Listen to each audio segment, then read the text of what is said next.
भारत में यूरोपीय कंपनियों का आगमन, इससे संबंधित एमसीक्यू हैं।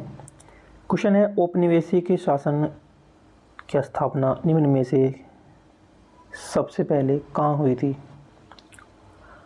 औपनिवेशिक शासन की स्थापना निम्न में से सबसे पहले कहाँ हुई थी?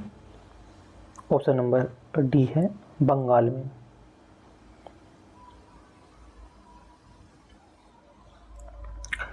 औपनिवेशिक शासन सर्वप्रथम बंगाल में स्थापित किया गया था। बंगाल प्रांत में सर्वप्रथम ग्रामीण समाज को पुनर्व्यवस्थित करने और भूमि संबंधी अधिकारों की नई व्यवस्था को लागू करने तथा एक नई राजस्व प्रणाली स्थापित करने के लिए प्रयत्न किए गए थे।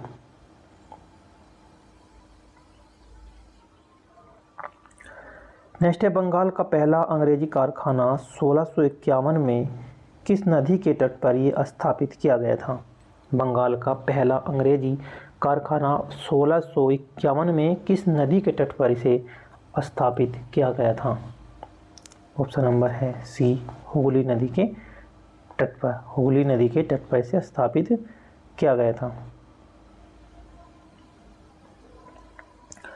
बंगाल में अंग्रेजों को सर्वप्रथम व्यापारिक छूट वर्ष 1651 में प्राप्त हुई थी। बंगाल में अंग्रेजों को सर्वप्रथम व्यापारिक जो छूट मिली थी 1651 में प्राप्त हुई थी, जब बंगाल के सूबेदार शाहशुजा कौन था? शाहशुजा, शाहजहां का दूसरा बेटा, ने एक फरमान जारी कर कंपनी को 3000 रुपये वार्षिक कर के बदले बंगाल, बिहार व उड़ीसा में व्यापार करने का विशेष अधिकार प्रदान किया था।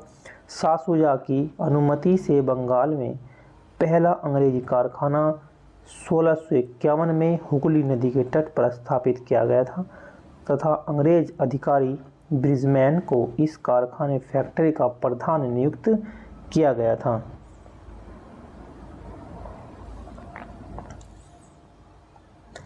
नेक्स्ट देखते हैं कि भारत के पूर्वी तट पर स्थित इनमें से किस स्थान पर अंग्रेजों ने 1611 में अपना पहला कारखाना खोला? भारत के पूर्वी तट पर स्थित इनमें से किस स्थान पर अंग्रेजों ने 1611 में अपना पहला कारखाना खोला? ऑप्शन नंबर बी है मुसलिमपट्टनम में इन्होंने पहला कारखाना खोला।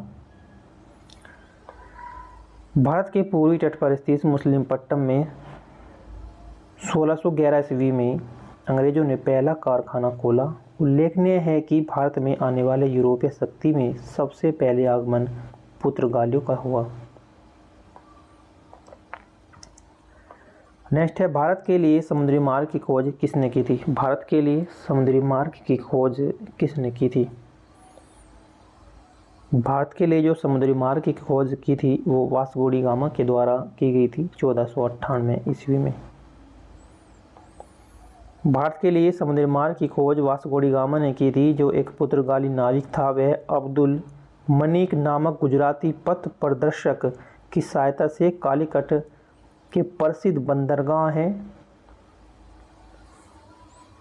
कपकडाबू नामक स्थान पर कहीं 17 मई मिलता है और कहीं 20 मई 1498 को पहुंचा। यहाँ के स्थानीय शासक, जिनकी पैतृक उपाधि जमोरीन थी, उन्होंने उसका स्वागत किया।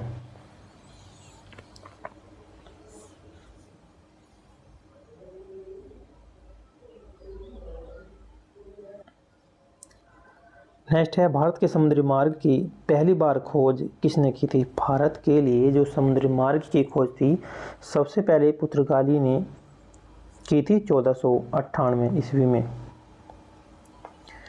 भारत के समुद्री मार्ग की पहली बार जो खोज की थी पुर्तगाली के निवासी वास्को डी गामा ने 20 मई 1498 को की थी। और अमेरिका के समुद्री मार्ग की खोज किसने की थी? कोलंबस ने कब की थी? 1492 में। अमेरिका के समुद्री मार्ग की खोज की थी कोलंबस ने 1492 ईस्वी में। गोवा को पुर्तगाल से स्वतंत्र किस वर्ष कराया था? गोवा को पुर्तगाल से जो स्वतंत्र करवाया था, ये करवाया था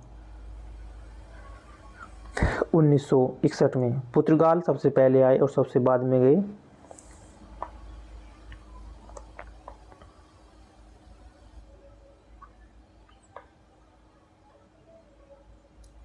15 अगस्त 1955 ईस्वी को 15 अगस्त 1955 ईस्वी को गोवा को पुर्तगाल शासन से मुक्त कराने के लिए 3000 सत्याग्रहियों ने अहिंसक आंदोलन शुरू किया।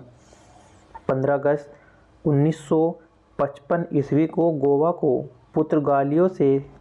पुर्तगाली शासन से मुक्त कराने के लिए 3000 सत्याग्रहियों ने अहिंसक आंदोलन शुरू किया और जनता के जनमत संग्रह की मांग की, परंतु पुर्तगाली सेना ने निहत्थी जनता पर गोली चलाकर भारत सरकार को हस्तक्षेप करने के लिए विवश कर दिया।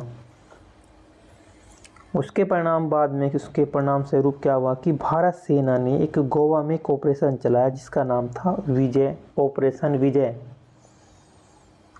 ऑपरेशन विजय चलाया और 19 दिसंबर 1961 को पुर्तगाली से गोवा, दमन और दीव को मुक्त करा लिया। तीनों को सम्मिलित करके केंद्र शासित प्रदेश बनाया गया। 30 मई 1987 ईस्वी को गोवा भारत का 25वां राज्य या प्रांत बना।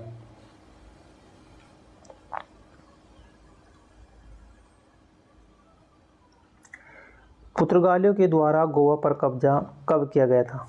गोवा पर कब्जा 1510 ईस्वी में कर लिया था। 1510 एडी में गोवा ने कब्जा कर लिया था और मुक्त कब किया गोवा को? 1961 में।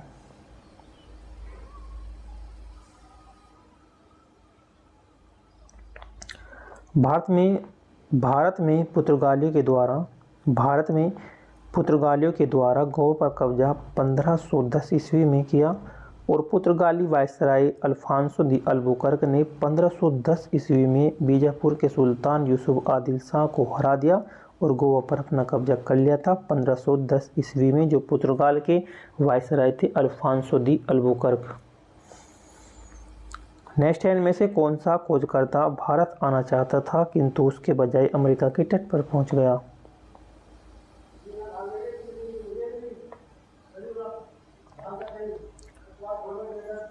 क्रिस्टोफर कोलंबस स्पेन का एक नागरिक था। क्रिस्टोफर कोलंबस स्पेन का नाविक था जिसने भारत के समुद्री मार्ग खोजने के बजाय अटलांटिक महासागर में भ्रमित हो गया। क्रिस्टोफर कोलंबस स्पेन का एक नाविक था। भारत के समुद्री मार्ग की खोज के बजाय अटलांटिक महासागर में वो भ्रमित हो गया और अमेरिका के तट पर पहुंच गया और कोलंबस को लगा कि यही अमेरिका ही भारत है। इसी कारण जो वहाँ के मूल निवासी हैं उसे आज भी रेड इंडियन के नाम से जाने जाते हैं। रेड इंडियन के नाम से जाने जाते हैं। ईस्ट इंडिया कंपनी ने भारत के किस शहर में अपना पहला व्यापारिक केंद्र स्थापित किया? ईस्ट इंडिया कंपनी ने भारत के किस शहर में अपना पहला व्यापारिक केंद्र स्थापित किया? ऑप्शन नंबर डी है सूरत में।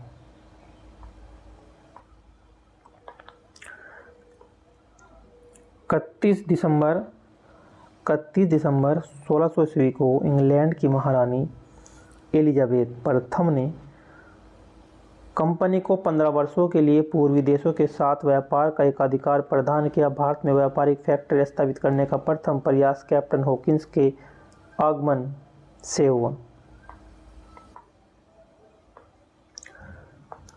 1608 ईस्वी में जेम्स प्रथम के दूत के रूप में हॉकिंस सूरत पहुंचा और वह अकबर के नाम लिखा जेम्स प्रथम का पत्र लेकर मुगल बादशाह जहांगीर के दरबार में पहुंचा और सूरत में व्यापारिक फैक्ट्रियां खोलने की अनुमति मांगी।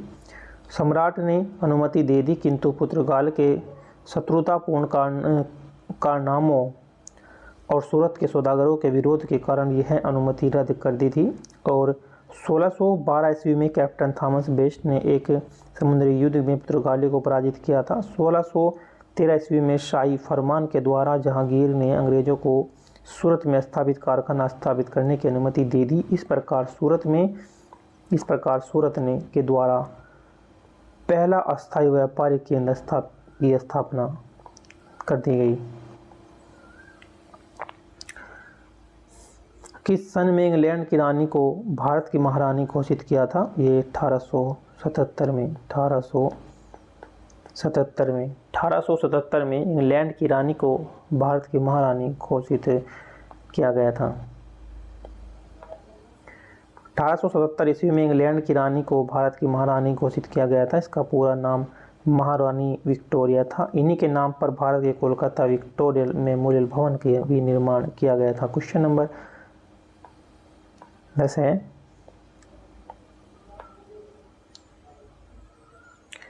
किस कंपनी को प्रारंभिक तौर पर ईस्ट इंडीज के साथ व्यापार करने के लिए गठित किया गया था, लेकिन अंत में यह मुख्य रूप से भारतीय उपमहाद्वीप और चीन के साथ व्यापार तक ही सीमित हो गया था?